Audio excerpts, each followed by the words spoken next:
నేను నా పేరు నాగేందర్ రెడ్డి. నేను మండల వ్యవసాయ అధికారి మర్కుకు మండలము.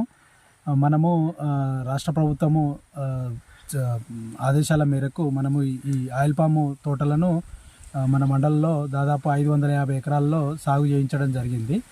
అయితే మనము వ్యవసాయ విస్తరణ అధికారులు మరియు ఆయిల్ ఫెడ్ అధికారులు, ఉద్యాన హార్టికల్చర్ అధికారుల సహాయంతో తోపట మనకు మొట్టమొదటగా ఈ సామల సంజీవరెడ్డి గారి పొలం లోపల మనము దాదాపు 31 ఎకరాలలో ఈ ఆయిల్ పాము తోటను 2021 ఆగస్టులో పెట్టడం జరిగింది.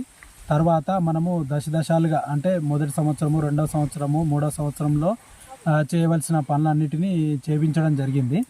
అయితే దీని లోపల నీటి యాజమాన్యము, ఎరువుల యాజమాన్యము, మన ఆయిల్ ఫెడ్ వాళ్ళు మరియు వ్యవసాయ విస్తరణ అధికారులు ప్రతి సీజన్లో ఏమేమి యాజమాన్య పద్ధతులు చేపట్టాలో అవన్నిటినీ